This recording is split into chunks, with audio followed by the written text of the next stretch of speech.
The silence after the battle was the loudest thing the Kivani had ever heard.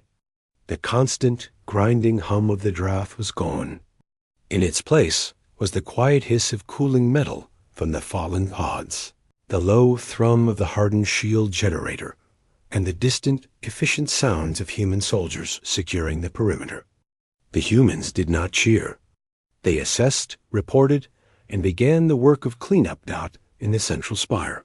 The atmosphere was heavy with unspoken thoughts.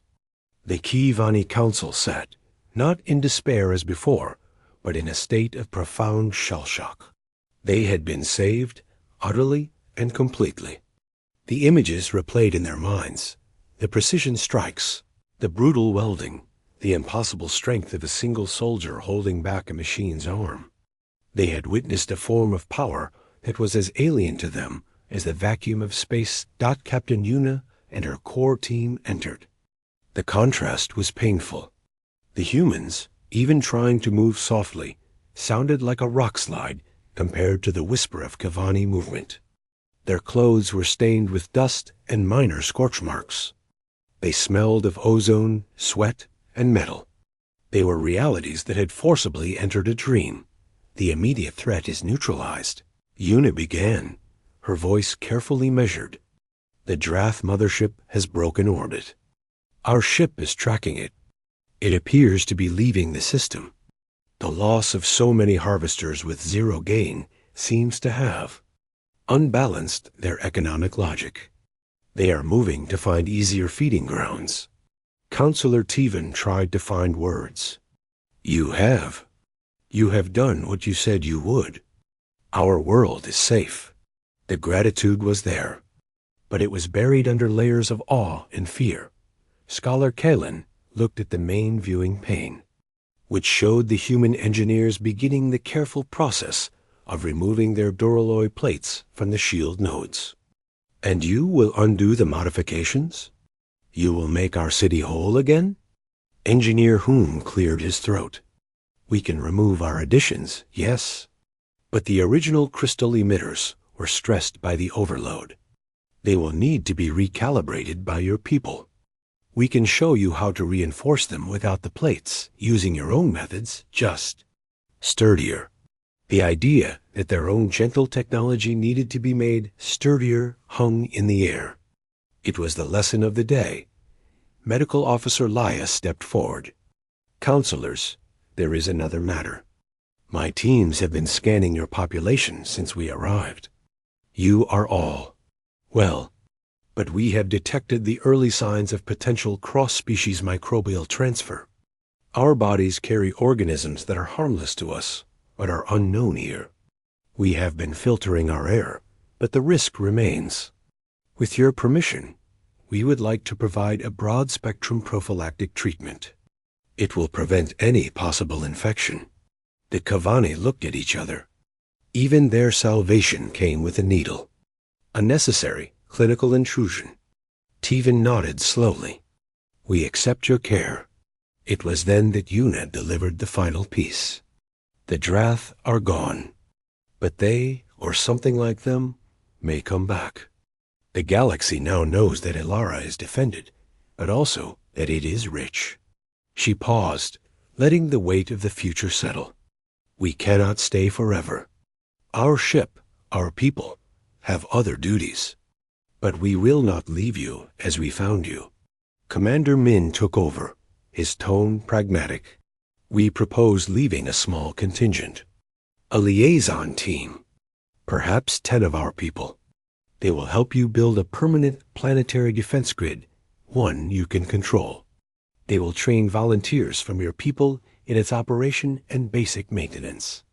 Not to make you warriors, but to give you the tools to be guardians. The council was stunned.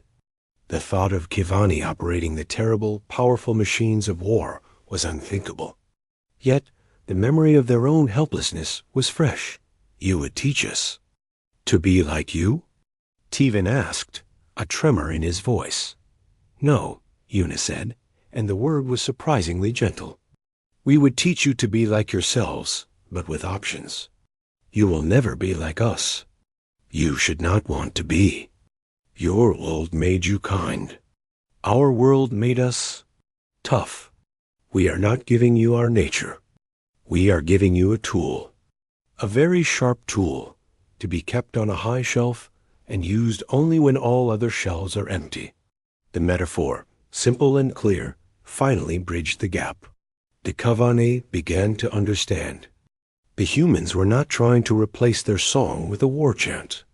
They were offering to build a strong door for the House of Song, so the singing could continue undisturbed. The formal agreement was made. In the following days, a strange new routine settled over Lumen. Human engineers and Kavani artisans worked side by side, the humans learning the elegant Kivani techniques, the Kivani learning about structural integrity and backup systems. Laya's medical team set up a clinic, and the Kivani, once fearful, now lined up, curious about these calm Deathworlders who could mend a wound with such focus. On the final day, Yuna and her senior crew stood on the landing pad. The unyielding spirit hovered above, ready to receive all but the 10 volunteers staying behind. The Kivani had gathered once more, but this time they did not flinch back.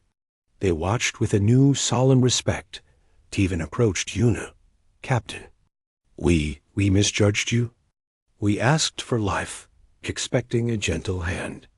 You gave us a shield and a lesson written in fire. We are sorry for our fear." Yuna shook her head. "Do not be sorry. Your fear was wise. We are a fearful thing.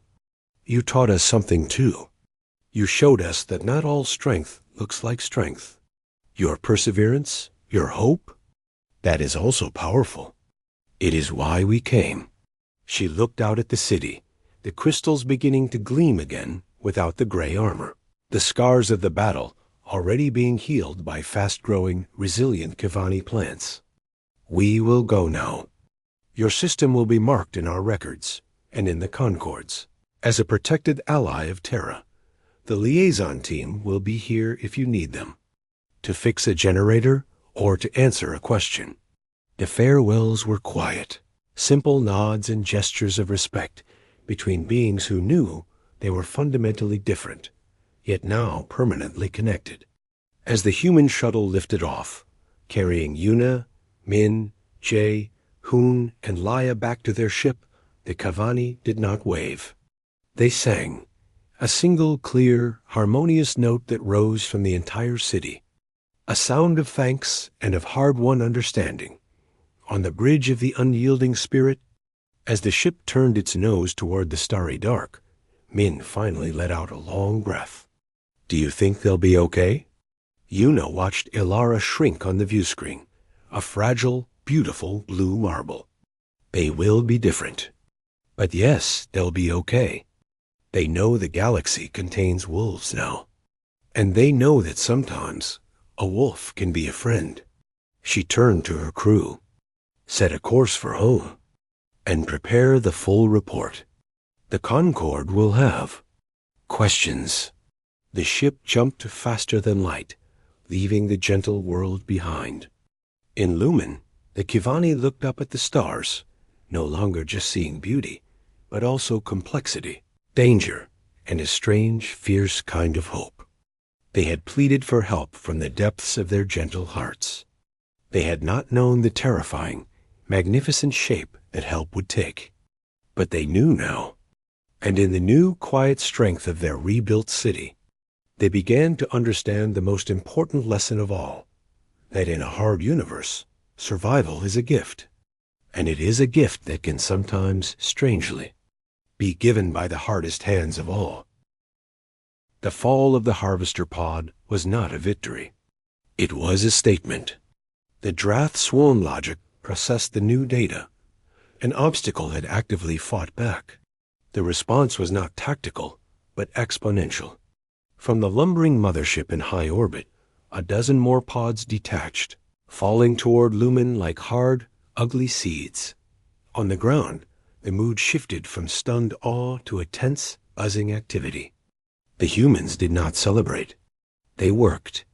Captain Yuna and Commander Min were in the Kivani council chamber, which had become a makeshift command center. Holographic displays now mixed Kivani delicate light maps with the harsh, angular schematics from the unyielding spirit. They're going to overwhelm the shield through sheer mass, Jay stated, pointing at the incoming blips. The generator wasn't built for this kind of sustained, focused assault. Can we reinforce it? Yuna asked, looking at engineer Hoon.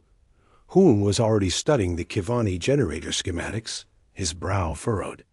Their tech is elegant, efficient, but it's like a soap bubble perfect until you poke it. We need to make it a brick wall. He turned to Scholar Kalen. You use ambient atmospheric energy for the main charge, yes? Kalen nodded, her feathers twitching nervously. Yes, it is a harmonious system, drawing from the planet's own gentle fields. Harmonious is about to get loud, Hoon said.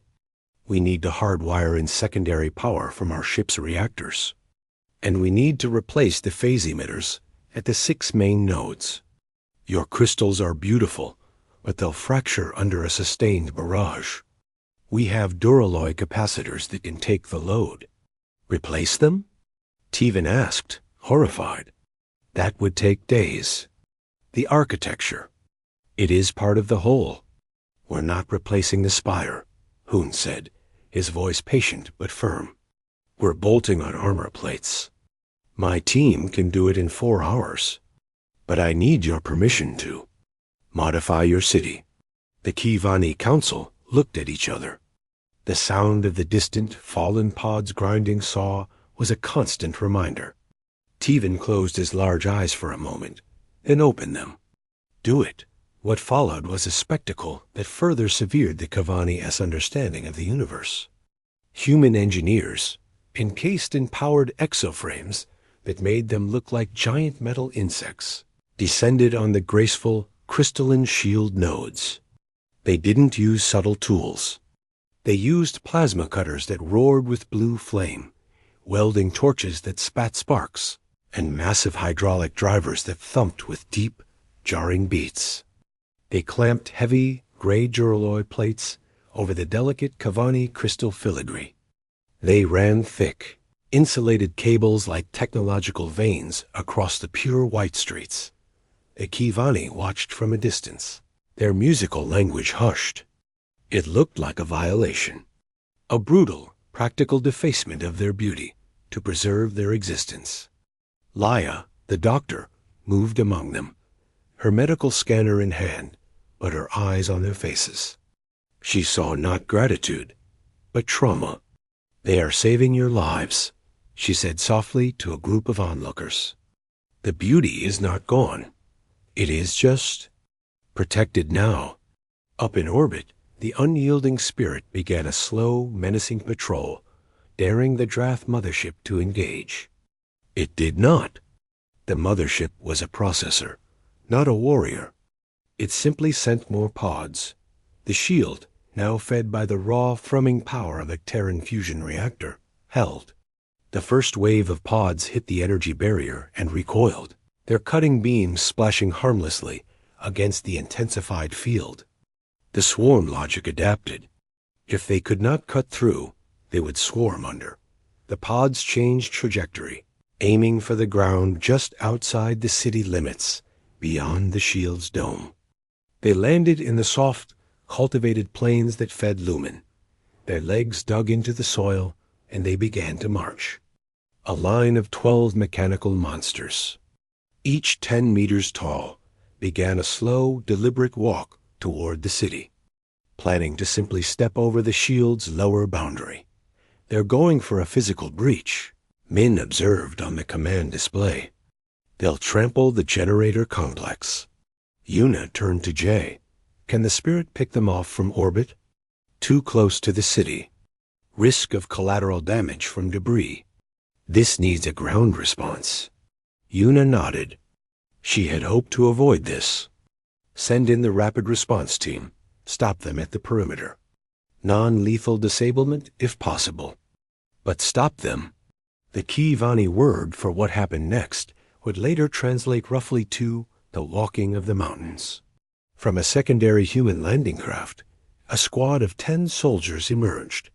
They wore full combat armor, making them look like broad, monolithic figures. They carried heavy, blocky rifles and moved at a jog that shook the ground. The Kavani, watching from the high spires, felt a new kind of dread. This was not a distant missile strike. This was the physical, terrifying truth of Deathworlders in motion. The human squad formed a line between the advancing draft pods and the city. The pods took no notice, continuing their slow, crushing march. The lead pod raised a massive leg to bring it down on the tiny figures below. Sergeant Back, the squad leader, did not flinch. Hit the knee joints. Alternating fire. Go. The rifles did not make the bright flashes of energy weapons. They made a sharp, percussive thump-dash-thump-dash-thump. They fired dense, super-hardened slugs. The first shot struck the pod's leading leg at the main hydraulic knee actuator. The sound was a deafening clang, like a cathedral bell being struck with a sledgehammer. The metal dented and burst. Viscous lubricant and shredded wires sprayed out. The draft pod stumbled, its leg locking. Before it could adjust, a second shot from another soldier hit the same joint from a different angle. The leg gave way with a shriek of tearing metal. The pod listed heavily to one side, but the pod behind it simply clambered over its fallen sibling. Relentless. They don't stop, Back growled. Switch to core disable. Aim for the power conduit housing at the hip. The soldiers' aim was inhumanly steady. Their armor compensated for the kick of the powerful rifles. They fired with a calm, rhythmic precision. Another pod fell, its central systems shattered. Then another. One pod got too close. It loomed over Private Choi, its cutting beam arm swinging down in a brutal arc. The Kivani spectators gasped. Choi didn't retreat.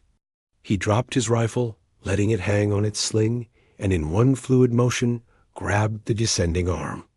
His powered armor whined with strain, but he held the multi-ton limb for a crucial second. With his other hand, he jammed a shaped breaching charge into the joint where the arm met the body. Fire in the hole. He yelled, releasing it and diving aside. The small, focused explosion blew the arm clean off. The pod reeled, blind and unbalanced. The Kavani watched, their minds unable to process the physics of it. A single being had just wrestled a machine 20 times its mass, if only for a moment. It was not about strength, they would later realize. It was about leverage, timing, and an absolute refusal to accept that a larger thing could simply crush you. It was a Deathworlder lesson, written in fire and metal dot. In 10 minutes, it was over. 12 draft pods lay in the dirt, smoking and motionless, like a forest of felled metal trees. The human soldiers stood among them, checking each other for injuries, their breathing heavy but controlled in their suits. One had a dented shoulder plate. Another was helping Choi to his feet. No one was dead. Back in the city, the silence was profound. The humming of the harvesters had been replaced by the hiss of broken machines and the low, foreign voices of the humans. The shield, clad in its ugly new armor, glowed steadily. The Kavani were safe. Their city was intact. But as they looked at their saviors, the engineers welding brutal slabs onto their art, the soldiers standing triumphantly on the carcasses of their enemies, they felt a hollow chill. They had been saved from the locusts by a pack of wolves. The wolves had been on their side. This time, they now understood the terrible, awesome price of a Deathworlder's help. It was not given gently. It was carved, welded, and shot into existence. And it changed everything it touched. The unyielding spirit fell out of its faster-than-light jump with a shudder that echoed through its heavy frame. Before them hung the world of Ilara, a beautiful swirl of soft greens and blues, like a delicate watercolor. And crawling across its surface and orbit, like black mites on a perfect fruit, were the draft harvesters. Dozens of them, connected to the planet by ugly, pulsing tubes of processed matter. On the bridge, the crew stared at the sight. There was a moment of pure, stunned silence. The data files had not done it justice. This was not a battle. It was an industrial devouring. Multiple contacts in low orbit, Jay said, his voice cutting the silence. His fingers danced over his console. Ships are large, but sluggish. No active scan targeting us. They're ignoring us. They don't see us as a threat, Una said, her eyes fixed on the main screen. Or they don't care. Hail the Kavani leadership. Use the frequencies from their plea. At the communication station, Ensign Sue, a young xenolinguist with a serene face, worked quickly. She sent the standard peaceful greetings, layered with the visual identifiers from the Kavani message. For a long minute, there was only static. Then, a shaky, hesitant voice came through. Along with a video feed, the Kavani Council appeared on the screen, huddled in a chamber of glowing crystal. They looked even more fragile in real time. Counselor Tevan stepped forward, his large eyes wide. You? You are the Terrans? The ones who answered? I am Captain Una of the vessel Unyielding Spirit, she said, keeping her tone low and even, trying to project calm. We received your request for assistance. We are here to help. The relief on the Kavani faces was immediate and profound. Feathers smoothed. Postures relaxed slightly. You are most welcome, Tevan chimed. Please, you must come to the surface. We are in the capital, Lumen. We will provide coordinates. We will send a shuttle, Una said. Be aware, our appearance may be different from what you are used to. The descent in the armored shuttle was smooth. Pilot Hoon guided it through the atmosphere, which was thin and sweet-smelling. They passed over landscapes that made Laya, a doctor, gasp softly. It was all so gentle. Rolling hills, slow rivers, forests that looked like they had never known a forest fire. And marring it all, the stark, metallic scars of the drath mining and the ever-present hum. They landed on a designated pad near the central spire. The architecture was breathtaking towers that seemed woven from light and crystal, flowing into organic shapes. A crowd of Kavani had gathered at a safe distance, their large eyes curious and hopeful. When the shuttle ramp lowered with a hiss of hydraulics, that hope curdled into confusion, then fear. Una walked out first, in her simple but sturdy duty uniform. Then came Min, and Jay and Laya and Hoon. They wore no heavy armor for this first meeting, but their very bodies were a shock. They were too dense, too solid. They moved with a weight and certainty that seemed to push against the light gravity. Their strides were long and efficient, not the graceful floating steps of the Kavani. Their faces to the aliens looked hard defined by strong bone, structure developed under a heavier sun and stronger gravity. A ripple went through the crowd. The Kavani instinctively took a step back. These were not the wise, gentle giants of some Concord race. These were creatures of sharp edges and firm lines. Even their silence felt loud. Date single quotes Vaughn and Colin approached, their own steps hesitant. Up close, the differences were even more pronounced. Una stood a full head taller than Tevan. She could see the fine tremble in his delicate hands. Welcome to Ilara, Tevan said, the greeting ritualistic. We are grateful you have come. We are glad to be here, Una replied. This is my team. She introduced them one by one. Min gave a short, respectful nod. Jay's eyes were constantly moving, scanning the rooftops, the sky. Hoon was looking at the crystal spire, his engineer's mind already analyzing its structural integrity. Only Laya offered a warm, careful smile. They were led into the spire. The interior was beautiful, filled with soft, indirect light. The Kavani seats were low and cushioned. The humans remained standing, finding the furniture impractical for their frames. The meeting began. The draft operate in a simple cycle, Scholar Kaylan explained, projecting a map. They identify a resource-rich zone, land their primary harvester, and send out smaller pods to gather. They do not communicate. They do not negotiate. They simply take. What are their defenses?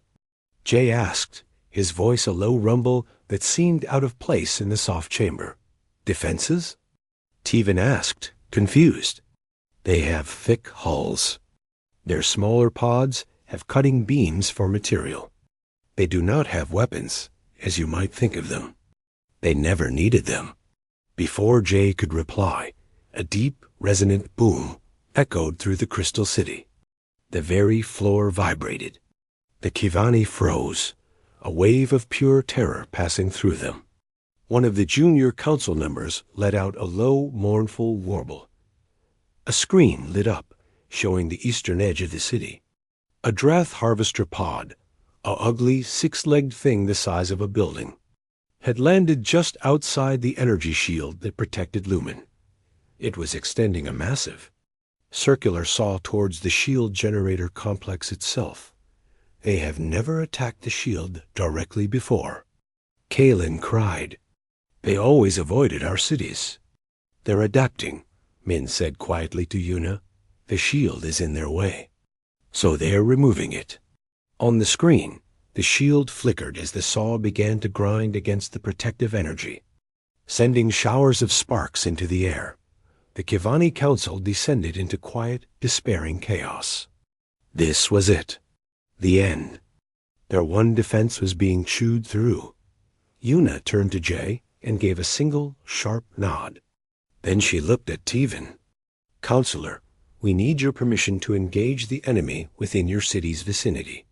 Engage? But how? Teven stammered. Just say yes, Min said, his voice calm but leaving no room for debate. Why, yes, please, do what you must. Jay already had his personal communicator to his lips. All teams, this is TAC 1. Execute plan Standfast. The pod at the Easter shield generator is primary. Disable it. Non-nuclear munitions authorized. Go. Outside, nothing seemed to happen for a moment. Then, from the top of a nearby lower crystal tower, a small, sleek shape shot out on a plume of fire. It was a human missile, small and fast. It crossed the distance to the Drath pod in a heartbeat. The Kivani watched the screen. They expected an explosion, a flash of light.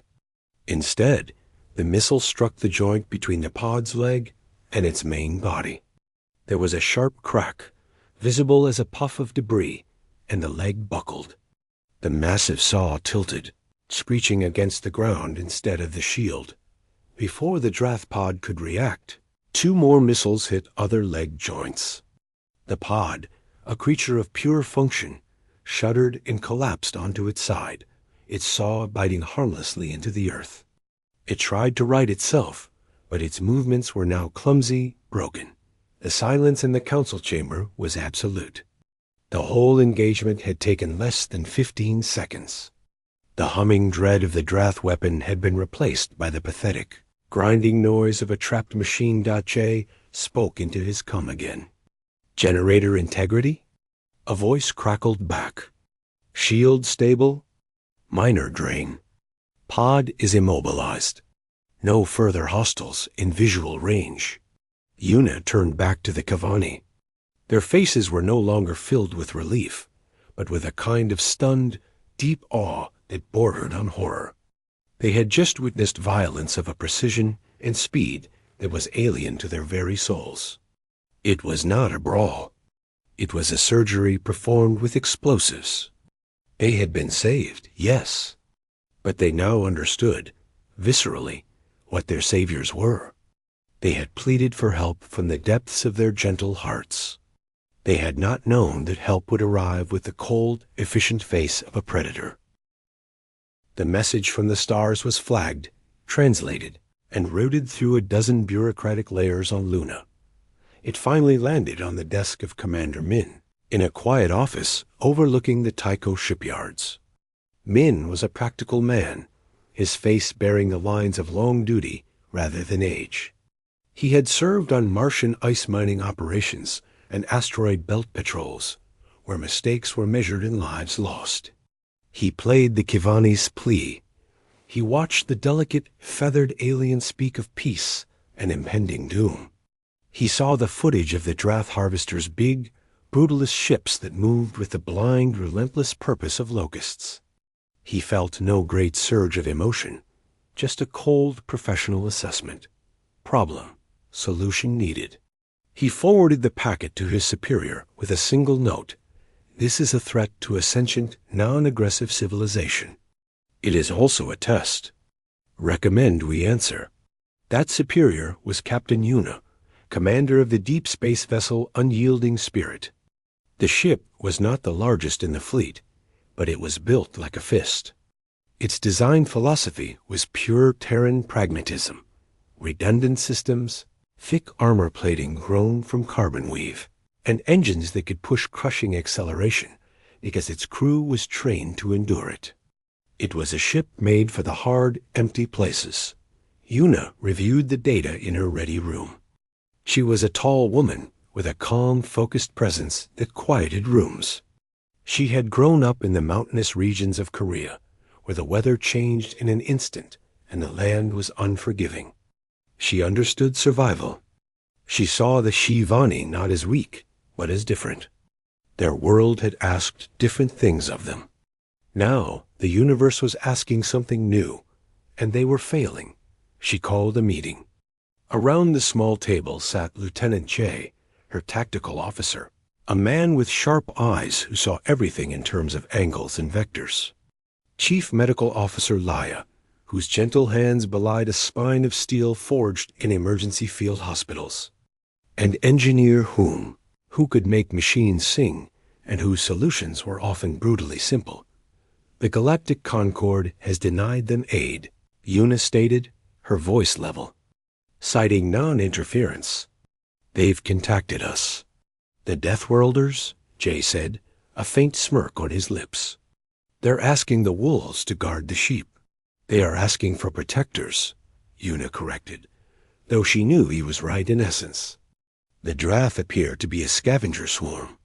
No complex tactics, just overwhelming consumption. They've never faced a peer opponent. The Kevani have never needed to be one. Leah leaned forward. Their physiology, from the scans, they're fragile. Low bone density, mild atmosphere, minimal microbial resistance. Even if we drive the draft off, our presence could hurt them. Our common cold could be a plague. Then we will be careful, Yuna said. But first, we must drive the draft off, or remove their reason for being there. Analysis, Hoon?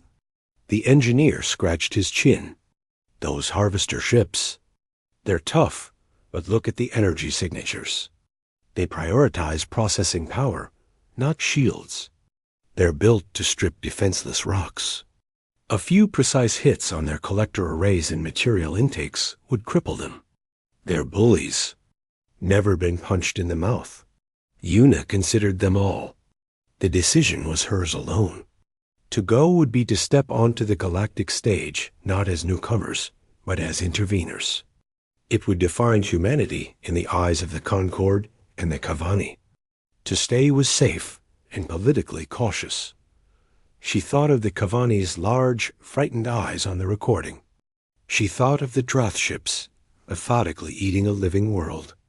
She thought of what Earth's history had taught her, that sometimes the only thing that stops a bully is a bigger, firmer hand. We answer, she said, the words final. Prepare the ship. Full combat and first contact protocols. We leave in 48 hours. A different kind of energy filled the Unyielding Spirit. It was not the panic of the Kevani, but the focused, determined hum of a task being accepted. Crew members moved through the corridors with purpose. In the armory, soldiers checked their gear, not the sleek, Energy-based weapons of sci-fi tailies, but rugged, kinetic rifles built to work in dust, vacuum, and mud. Their body armor was bulky and functional. In the medical bay, Laia and her team worked on broad-spectrum immunosuppressors and decontamination protocols. "We are walking bioweapons to them," she reminded a nurse. "Every breath we take in their city will be filtered. No exceptions." On the bridge, Jay and his team studied the tactical data of Alara's space, running simulations. "They'll swarm. That's their only move," he muttered. "So we don't let them." We picked the battlefield. Min came aboard as the XO, Yuna's second in command. His job was to turn her decisions into reality. He walked the decks, his calm demeanor steadying the younger crew. "This isn't a war," he told a nervous ensign in the mess hall. "It's a rescue. But sometimes, to rescue someone from a burning building, you have to break down the door." The final briefing was held in the ship's main hangar, before the shuttles and the fighters. The entire crew was assembled. Yuna stood on a platform, looking at the faces of her people, men and women from every continent on Earth, united by the shared experience of a hard world. "You've all seen the mission brief," she began, her voice carrying easily in the quiet bay. "The Kevani are in trouble. They can't fight. The rest of the galaxy won't fight. So they asked us." She paused, letting that sink in. "They asked us. The ones from the world with too much gravity and too much weather. The ones whose history is complicated. They are afraid of the draft. They might also be afraid of us. Our job is to give them a reason to be less afraid. We will stop the draft.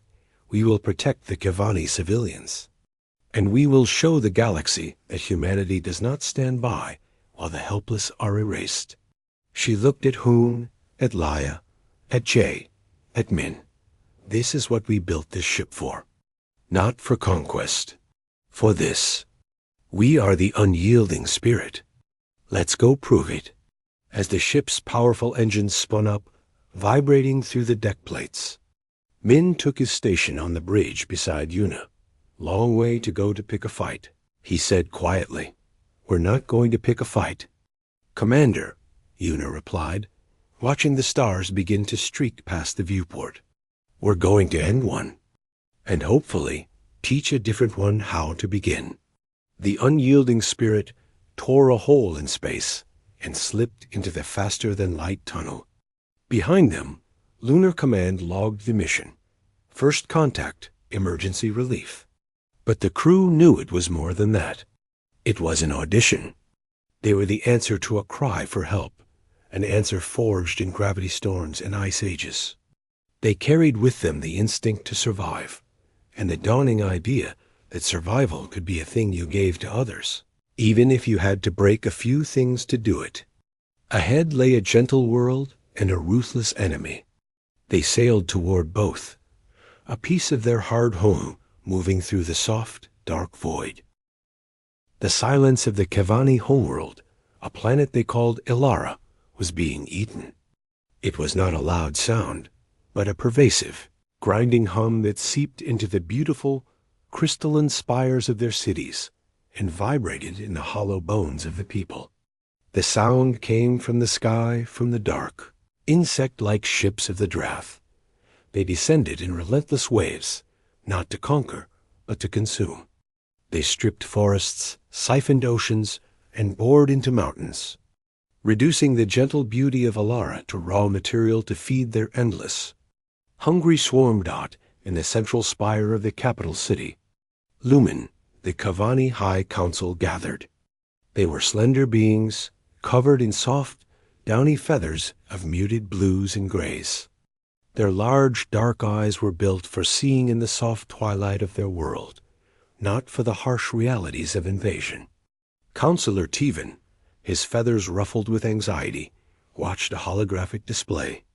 It showed another harvesting ship settling over the great verdant basin, extending its metallic proboscis into the soil. "The Concorde's response is final," whispered Scholar Kalen, her voice a melodic, sorrowful chime. She gestured with a delicate three-fingered hand toward the communication console. The message from the Galactic Concord glowed with sterile official script. The plight of the Kavani is noted with profound sympathy. However, the principles of non-interference in developing conflicts, as per Concord Charter Article 7, prevent direct military intervention. Humanitarian aid channels remain open. Humanitarian aid, Tevan echoed, the words tasting bitter. What use are nutrient pastes and medical scanners when our world is being devoured around us? The draft did not attack the Kivani directly. They had no need. Their harvesting processes simply erased the places where the Kavani lived. A city would be abandoned as the water table was drained. A migration route would vanish as an entire forest was pulped and sucked into a storage hold. The Kivani were not warriors. Their society had never known true predation. They were philosophers, artists, and gardeners. Confrontation was a concept from distant, unpleasant history. There is one other option, Colleen said, her tone hesitant. She called up a new star map. It zoomed through the spiral arms of the galaxy, past familiar Concord species, to a relatively quiet sector. A single blue-green world was highlighted, marked with a simple, chilling classification. Deathworld, Class 12. Terra, Tevan read, a shiver running through him.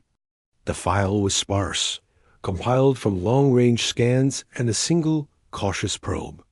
The data was staggering. Gravity, 1.1 standard. Atmospheric composition, highly reactive, with frequent violent weather events. Planetary ecology, hypercompetitive, with a vast majority of flora and fauna possessing defensive or offensive capabilities. Dominant species, Homo sapiens. Threat assessment, extreme. They are new to the galactic stage, Colin explained. They have only just achieved consistent faster-than-light travel. The Concord has made formal contact, but it is wary. Their world forged them.